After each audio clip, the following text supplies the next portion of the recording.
Alô, meus colegas do terceiro ano do Colégio Castro Alves. Olha eu aqui mais uma vez falando sobre língua portuguesa em uma plena terça-feira, no dia 13 de abril. Então, nosso tema de hoje, pessoal, ainda com base no caderno de aprendizagem, trilhas, né? Trilhas 3, no caso, com o tema o estudo da sinonímia, antonímia, hiperonímia, hiponímia e polissemia. Então é um conteúdo que tem um nome assim meio estranho, mas é extremamente fácil para você aprender. Então você já passou por alguma situação na qual você foi dito, você produziu, você recebeu alguma mensagem da qual você não entendeu bem o significado daquilo que a pessoa queria dizer? Será que as palavras não foram ditas da forma como elas deveriam ser pronunciadas? Isso lhe causou algum constrangimento, algum embaraço, alguma coisa desse tipo? Isso pode acontecer, porque às vezes a gente emprega palavras com outros significados. Quer dizer, é uma mesma palavra que é atribuída a ela vários significados. Aí, dependendo do contexto que você se encontra, ela pode soar ou sair com um significado não próprio daquilo que você queria, ou daquilo que você queria falar, ou de alguém que falou com você. Observe bem a frase do tipo: chegar mais perto e contemplar as palavras. Cada uma tem 1000 faces secretas.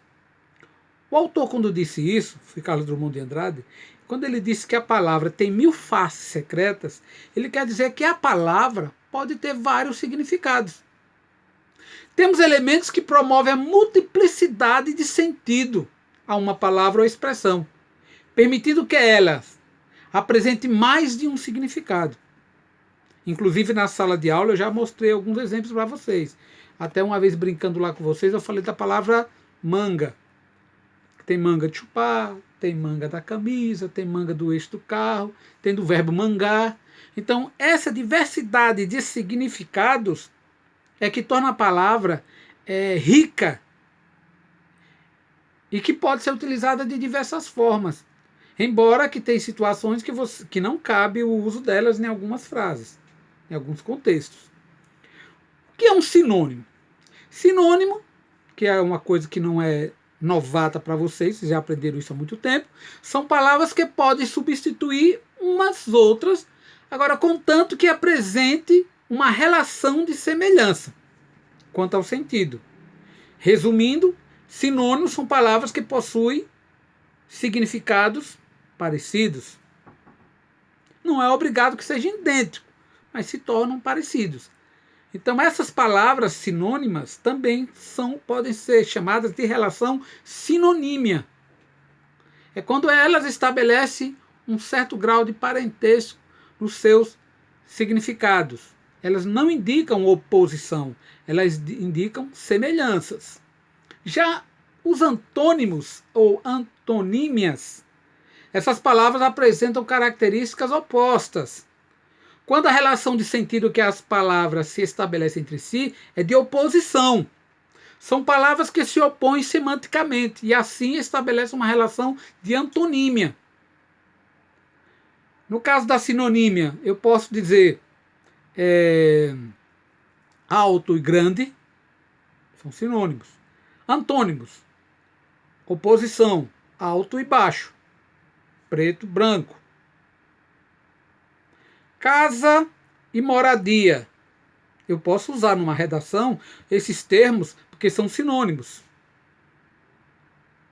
Agora, quando eu uso de oposição, fé, eu tenho fé, mas meu amigo tem razão, aí já são antônimas ou antonímias. Tá ok até aí? Então nós já vimos duas classificações. As sinônimas, quando os significados são parecidos, são idênticos às vezes, e antônimos, quando indica uma certa oposição do significado. Quando eu falo em polissemia, é quando concede multiplicidade de sentido a uma palavra ou expressão, permitindo que elas apresentem mais de um significado, no caso da palavra manga que eu disse nesse instante. Espaço, outro exemplo, um espaço. O espaço pode ser esse daqui, do qual eu estou, é um espaço. E se alguém dizer, oh, rapaz, eu vi um avião lá no espaço, é a mesma coisa? Não. A mesma palavra vai estabelecer informações diferentes. O nome disso é polissemia. Lembre-se da palavra poli, que quer dizer mais de um. Então, é uma mesma palavra, escrita da mesma forminha, porém com significados diferentes. Aí nessa classificação das sinonímias, antonímias, polissemia, aí vem um tal de um hiperônimo. Professor, e o que é esse hiperônimo? Eu vou dar um exemplo e você vai entender. É quando eu uso a palavra, por exemplo, móvel, de casa, essas coisas dentro de casa, móvel. O que é um móvel? Ah, professor, é um sofá, é um armário, é uma estante, é uma mesa, é uma cadeira, tudo isso é móvel. Então, móvel, a palavra móvel é hiperônimo. E essas outras que você citou, sofá, estante, armário, mesa, é hipônimos. Ó, é brincadeira? Hiperônimo. Hierarquicamente falando, é um termo mais amplo, mais geral, né? Que é um móvel. E todos os elementos que podem ser caracterizados como móvel são os hipônimos. Outro exemplo, a palavra ferramenta. Você acha que é o quê? É um hiperônimo ou um hipônimo? Claro que é um hiperônimo. Agora, martelo, serrote, alicate, enxada, chave de fenda, tudo isso vai ser o quê? Hipônimo. Outro exemplo, vamos para os animais agora. Ave, hiperônimo. Agora se eu digo papagaio, gaivota, bem-te-vi, beija-flor, aí são os hipônimos. Doença, hiperônimo.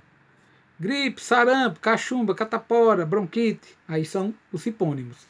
Entendeu a lógica? Então, os hiperônimos é uma categoria mais ampla, enquanto que os hipônimos é uma categoria mais abaixo da hierarquia. Ok? Essas são as informações que eu passo para vocês hoje. Peço que valham trilha 3 e responda a atividade que está na questão de número 5. Mas mesmo assim eu vou passar as informações lá no Google Sala de Aula, você lê lá, observa, vou postar novamente esse vídeo, assiste mais uma vez, responda a atividade que vai estar lá direcionada, o número certinho para que você responda lá no Google Sala de Aula. Tá ok, meu povo? Até a próxima!